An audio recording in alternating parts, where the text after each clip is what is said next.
I grow so many things in my garden each year, but this year I'm really hoping to kind of tone it down a little bit. So that means that some things are on the chopping block.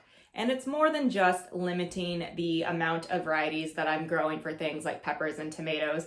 I am really looking for things that I don't want to grow at all this year.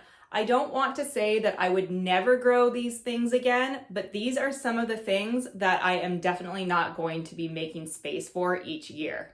First up is eggplant. I do love eggplant, but eggplants take up so much room in the garden, and for me, they just haven't been very productive, and I'm sure there are a lot of factors as to why they haven't been productive for me, but my dad grows eggplants himself, and he's way better at growing eggplants than me, so I don't really feel like I need to try and figure out where I went wrong with my eggplant attempts. And I eat dinner at my parents' house almost every night, so I will definitely still get my fill of homegrown eggplants. So I'll let my dad take care of that for me instead. Next up is corn. Corn can be tricky because you do want to plant your corn closely together so that your corn gets proper pollination. Without the proper pollination, you will end up with ears of corn that has kernels in random places and just not full ears of corn.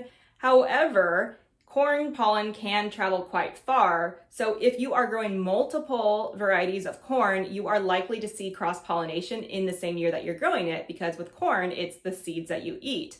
It's also bad too if a neighbor is growing corn and it's a completely different variety. So it's a little bit tricky, especially for smaller spaced gardeners.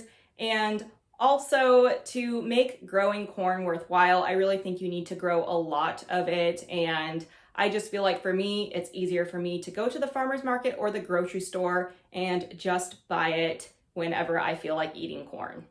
Next up is melon. Melon is, of course, a vining plant, so it does take up a lot of space. And similar to eggplants, all of my attempts to grow melon have not gone well, and I have tried to troubleshoot it, and I just can't get any fruit to grow. The issue isn't getting the plant to grow, it's just getting the fruit to grow. And I have a lot of friends who have grown melons and they've picked their melon way too early, or they thought it was ripe and then they picked it earlier, and then they ended up having this melon that was pretty much inedible, and I just don't want to go through all the trouble of growing a melon just to harvest it at the wrong time. And also, my dad does grow melon as well, and if I am struggling with growing melon, then that's another thing that I'm going to leave to my dad to grow. Another vining plant that I probably will not grow again are squash, and by squash I mean pumpkins and winter squash, not zucchini. I have never tried to grow zucchini because I hate zucchini, so why would I grow it?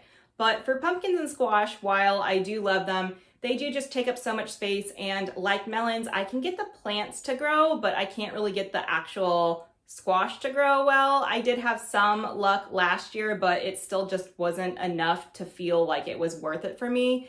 And around here, especially around the fall time, squash is really cheap at the farmers markets and stores, so I am better off just purchasing it whenever I want to eat it. The last thing that I probably won't grow again are tomatillos.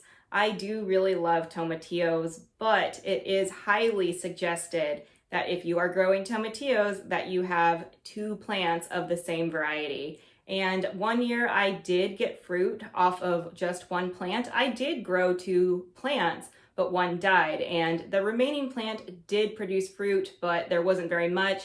And I just think it's just kind of difficult when you're growing things that requires 2 plants, because you have to make sure that both stay alive, and tomatillos can take up a lot of space.